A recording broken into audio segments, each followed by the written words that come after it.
മരങ്ങളൊക്കെ നല്ല തണുത്ത് വിറച്ച് നിൽക്കുക. അപ്പൊ ഞാൻ കരുതി ഇന്ന് ഇവിടുത്തെ വയലും തോടും ചെടികളെയും എല്ലാം ഒന്ന് കാണിക്കാന്ന്.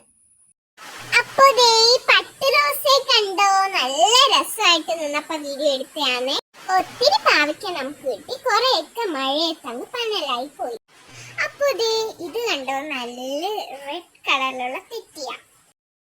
അപ്പൊ ദേ വാഴയും ഒക്കെ നല്ല തണുത്ത് നിൽക്കുവാണ് സുന്ദരി കുട്ടിമാരായിട്ട്. അപ്പൊ നമുക്കിനി നടന്ന് നടന്ന് പതുക്കെ പതുക്കെ തോട്ടിലോട്ട് പോകാം കേട്ടോ. അപ്പൊ ദേ റോഡ് കണ്ടോ, തോട് പോലെ ആയിട്ടുണ്ട്. നല്ല വെള്ളത്തിൽ കൂടെ ഭയങ്കര അഡ്വഞ്ചർ ആയിട്ട് ഞാൻ ഇങ്ങനെ കേറി പോകുന്നുണ്ട്. പെണ്ണി അടിച്ചിട്ട് വീണായി അഡ്വഞ്ചർ ഒക്കെ അങ്ങ് നിന്നോളും. എന്നാലും ഇങ്ങനത്തെ കാര്യങ്ങളൊക്കെ ചെയ്യാൻ എനിക്ക് നല്ല ഇഷ്ടമാണ്. ഇപ്പൊ നമ്മുടെ തോടൊക്കെ കണ്ടോ, ഇവിടെ നല്ല ഒഴുക്കൊക്കെയാണ്. ഞാൻ കുറെ ഇലയൊക്കെ പറിച്ചെറിയുന്നുണ്ട്, നല്ല രസമുണ്ടല്ലേ. അപ്പൊ ദേ നോക്കിക്കേ, നല്ല പച്ചപ്പ് നിറഞ്ഞ പ്രദേശമാണ്.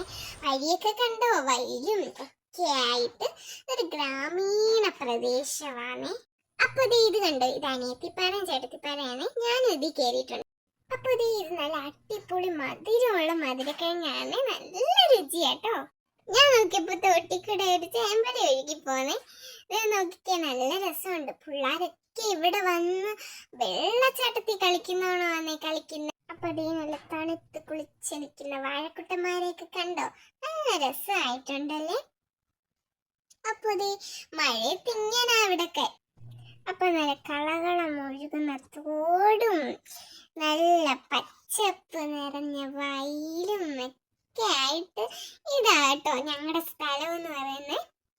അടിപൊളി വൈബായി ഇവിടെ സത്യം പറഞ്ഞു കഴിഞ്ഞാൽ. നോക്കിക്കേ, ഞാൻ നിങ്ങളെ എല്ലാം നല്ലതായിട്ടൊന്ന് കാണിച്ചു തരാവേ.